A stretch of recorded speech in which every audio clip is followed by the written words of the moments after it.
Something I've always been amazed about is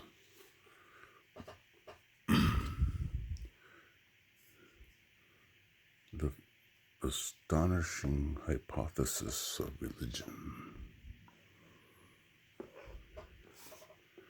that it makes a difference to the entire universe, what you think, or how you don't think.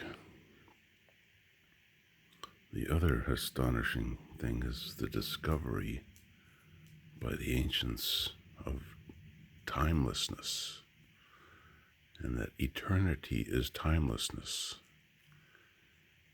And now Einstein and physics understands there is a timeless realm, and that is the realm of light. That Einstein imagined time from the point of view of light, or a photon, has no sense of time to it. A photon from the beginning of the universe that impinges on our eyes now has experienced no time, though to us it appears some 10, 15 billion years that it has been traveling through the universe. It's just an instant from creation to destruction. So there is a physical, timeless dimension that is occupied by light. Yet we don't appear to see it, but some of the ancients have discovered it and consider it's a form of salvation from suffering, the perpetual cycle of suffering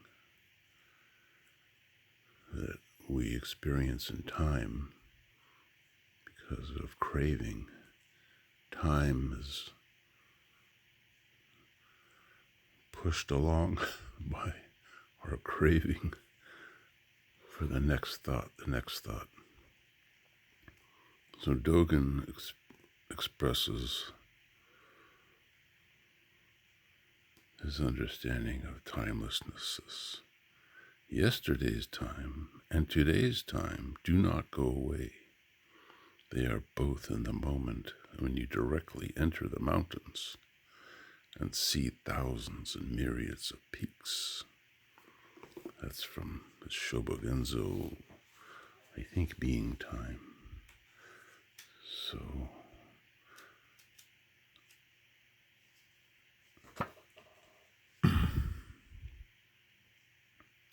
this always struck me. It's, I think, echoed in the Yogacara teachings also. Vasubandhu, that, there was apparently two schools of thought, that past and future coexist just like with present. Then another school, the past and future do not exist. But it is kind of, when you grok or really think about how can it be that the past disappears? The reality is yesterday's time and today's time do not go away.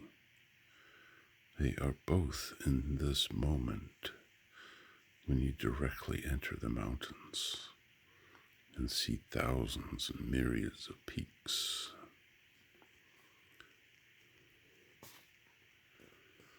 So I often wonder about this as a human, in the human story, the discovery of the timeless eternity, or the realm of timelessness is eternity.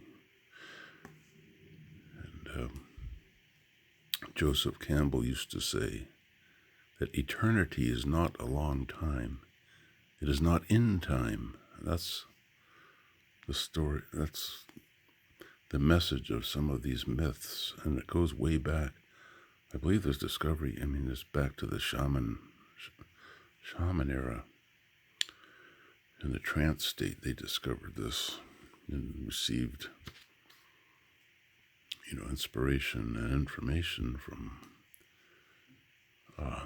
cosmic consciousness to help their tribe survive. So it became a tribal survival advantage for the shaman to help the tribe. But now, we're no longer in tribes or in artificial tribes. So Einstein's quotes, of course, this is the most famous one, I think, that time is a persistent illusion. He understood, dimensionality. When you think of length and width as dimensions, time is just another dimension. It's not fundamentally different. It's just a dimension. We don't say that, length disappears, or something 10 miles away disappears, or something 10 years away disappears. They're just at a different location and dimension, although dimensions are always simultaneously existing. But he has another quote which I think is more profound. It's probably akin to Kant, I suppose. I don't know much about Kant, but I've discussed this and someone mentioned it to me that it's very Kantian. That time and space are modes by which we think. They are not the conditions in which we live, which is from Einstein. So Einstein fundamentally understood time relating to thought consciousness or discursive consciousness. And then Dogen, yesterday's time and today's time do not go away. Then, of course, in the Seng Tsan by Seng Tsan, and the end of it says, in the way there is no past, present, or future. That's a very Taoist, this poem is very Taoist. It's in the Zen tradition, but there's nothing about, no sectarian content in it, really. And now we have Eckhart Tolle in the modern era with his power, the power of now idea, or the power of now is always now, that which is always and forever the case. And the Shen Shen Ming is in this venerable collection from the early days of Zen in America, beat Zen to hippie Zen to New Age Zen. So this is right after the beat Zen era, 1960.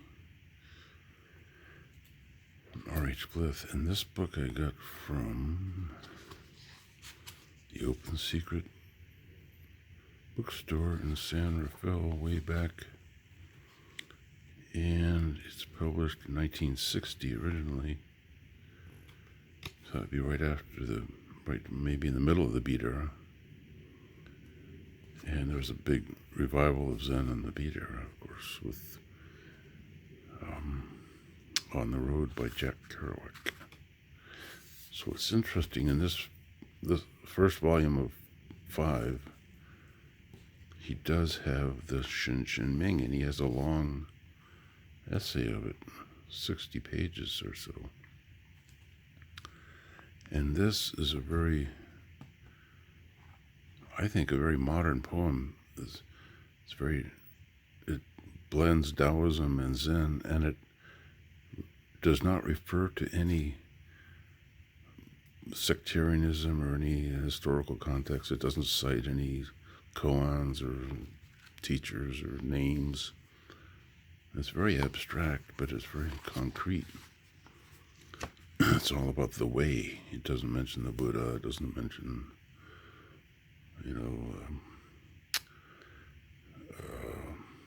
Dojo or any of those, and that ends, the ending of it is beyond all language. Other translations say words. For it, or the way, there is no past, no present, no future.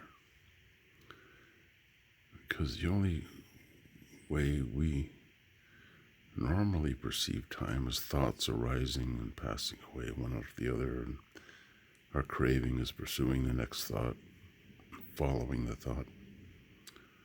But when meditation stops thought, or trauma, or some spontaneous experience, like the near-death experience, shocks the mind into suddenly stopping thought, then the timeless realm arises, or is made evident.